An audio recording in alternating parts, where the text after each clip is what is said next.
Welcome back to the channel, everyone. Almost dropped my phone. We're gonna go and compare the iPhone SE 2020 to the Google Pixel 3a. Now, the 3a is almost pretty much like the main selling point or main competitor, I would say, in the budget phone besides iOS, iPhone, all that stuff. I would say the Google Pixel 3a is probably its main competitor in a way, because when you go to the store, when you go to Best Buy, when you go to Verizon, AT&T, T-Mobile, wherever, most probably in this specific price range, you're going to see these two phones next to each other in some way. So it's really good that we can go ahead and compare these and see which one you should pick up, which one is the better phone between these two.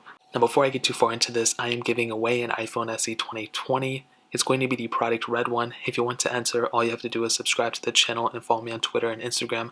All those links are linked down below, and I'll be picking the winner on May 8th. So keep a look down on the channel. I'll announce the winner on Twitter and Instagram, so whenever that happens, I'll let you guys know. But starting off with the price tags of these phones, right now, this one costs about $400, the SE2 costs about $400, the Pixel 3, I think it costs around $300-ish, around that price tag. On Amazon, these things actually have gone down quite a bit to about $280. So I'll leave both of these linked down below for the cheapest prices that I find on Amazon, so you can get them from there. For the cheapest prices on Amazon, so you can get them from there and help support the channel at the same time. But starting off with the front, I guess we'll start off with the iPhone SE2. We have a 4.7-inch IPS panel. It's 750p, and it's not a bad panel, for a budget-esque phone. It's not really that bad. I think maybe the only downside of this phone would probably be the bezel around it, but the Pixel 3a also has some bezel on it too, so it's not like this one's completely not at fault. But I would say, for between these two, I mean, the SE2 has a good panel for the most part. It gets it bright enough. You have True Tone on it, which is really, really cool. You have haptic feedback, which is really nice as well. But other than that, I mean, there's really not a huge selling point. It's not like the screen of this phone is like a huge, plus or anything like that. It's a very, very average screen at best, and especially now in 2020 where we have phones, that are going completely bezel-less for the most part, besides like a hole punch display and things like that. It's very weird to have a phone like this, even though, it is a budget phone. But like I've stated, there's budget phones that are doing it kind of right, in my opinion, and this is where the Pixel 3a comes in line. Now, I am more curious to see when the Pixel 4a comes out, because I want to see how that compares to this phone, because that's probably going to be one of its main newer competitors. But as of right now, this is the best we got in the A lineup of Pixel devices. And this phone has a 5.6-inch OLED display, and it's 1080p, which is really cool. And I think at the end of the day, it's a good panel, and I think it's better than the iPhone SE2's panel. I will kind of hit on maybe some reasons why it's, a little bit weirder, but I think overall, the Pixel 3a screen looks very good for the most part, whatever I did with it, and it's an OLED display, which is really cool.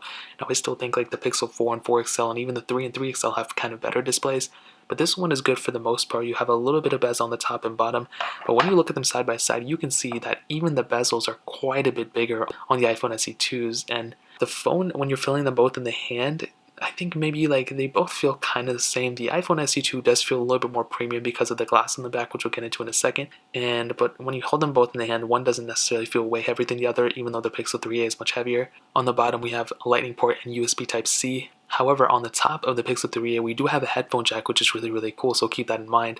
On the back, fingerprint sensor on the Pixel 3a, single camera setups on both, glass back on the iPhone SE2 with wireless charging, which is really nice. And other than that, I mean, both phones are really, budget phones at the end of the day, There's no like standout features of both of these, but the biggest things and takeaways would be the SE2 feels more premium, but I like the screen on the Pixel 3a's a little bit more. So take that how you will, but that is one thing to keep in mind.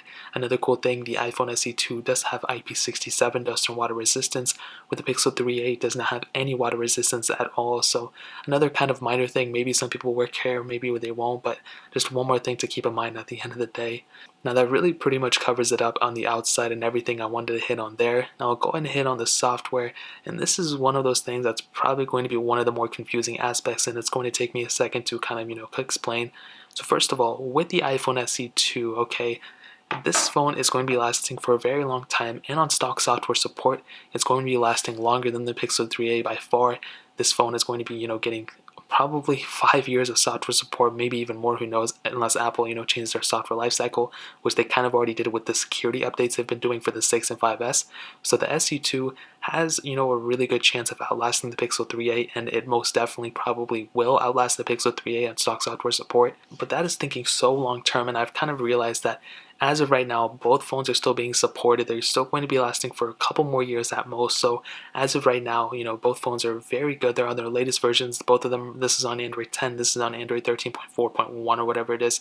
And I think at the end of the day, yeah, the iPhone SE2 has probably the better longevity when it comes to stock software support.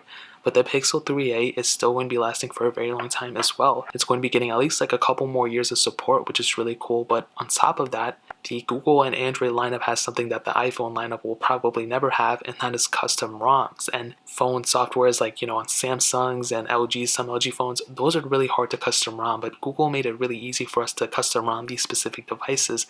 And if you have, a Google Pixel 3 or a Google Pixel 3a like this one, you'll be doing yourself a huge favor by custom ROMing it. And this phone on custom ROMs will last much, much longer. I mean, the Nexus 4 and Nexus 5 that came out, I think in like 2012 or something, or 2013, those phones are still getting custom ROM support on the latest version of Android. So this one on custom ROMs will probably be outlasting this phone by far, but stock software still have to give it for the SE2. So it's kind of like a weird thing. Both of them have pros, both of them have cons, but at the end of the day, stock software, this one wins, but longevity wise and custom ROMs, this one probably wins in my opinion. So that pretty much covers it up there. And I'll go ahead and do a speed test. I might do a full in-depth one if you guys want to see it, and I'll do a full in-depth camera test eventually as well.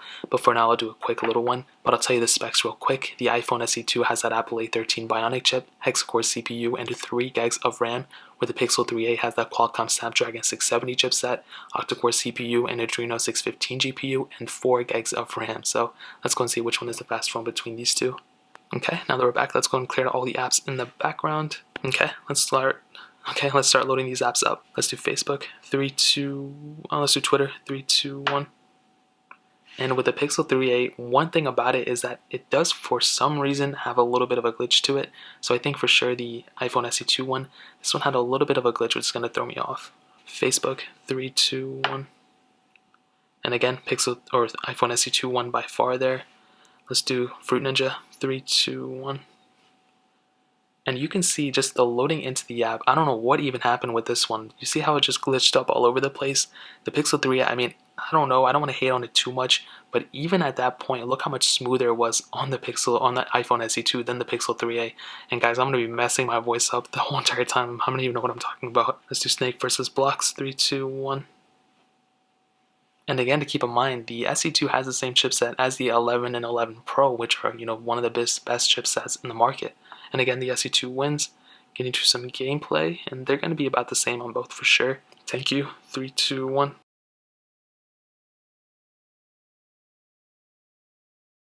And again, SE2 wins. Eventually on the Pixel 3a, we do get into it, so for sure, SE2 wins again. Quizlet. 3, 2, 1. Again, SE2 wins. Temple Run 2. 3, 2, 1.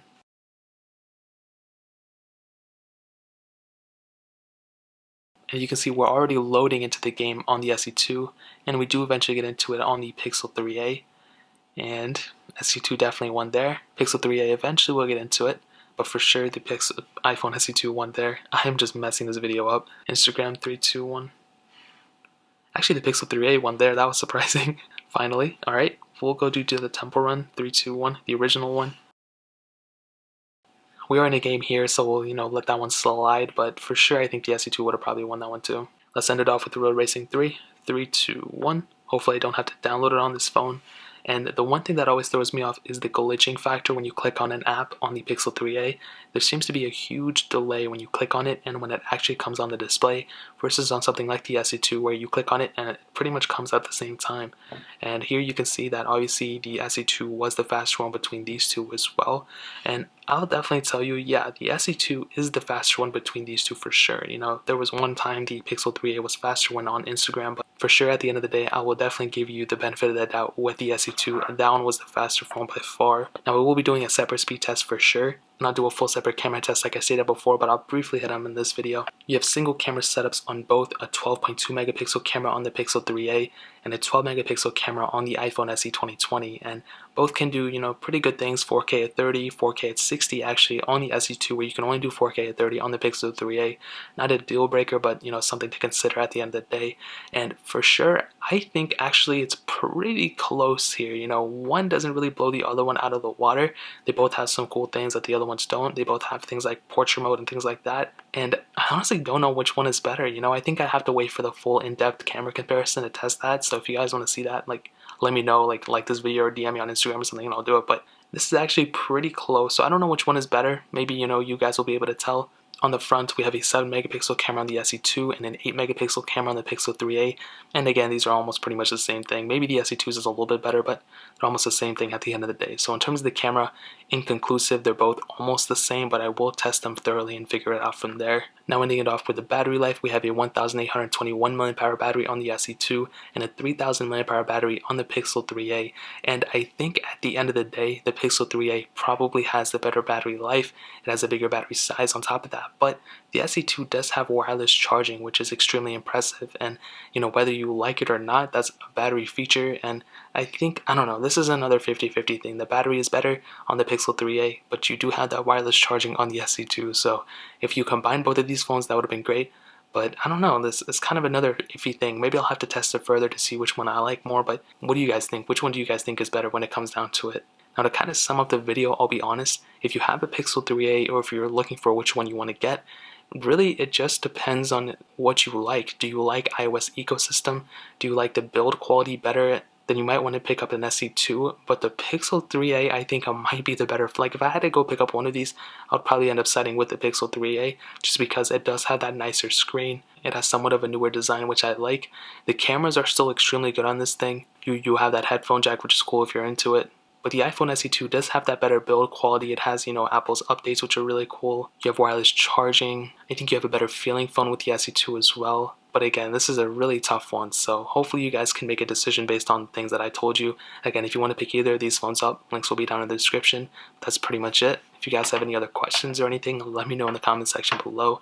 Hit the like button, that would mean so much, but definitely hit that subscribe button. Every single subscriber that we get really does count, so it means so much if you guys can hit that. Also check out the other links down in the description as well. My Twitter, my Instagram, my second channel. All those links are linked down below. I'd really appreciate if you guys to check it out. More importantly than everything else, I love every single one of you guys. Hopefully I'll catch you guys in the next video. Peace out till then.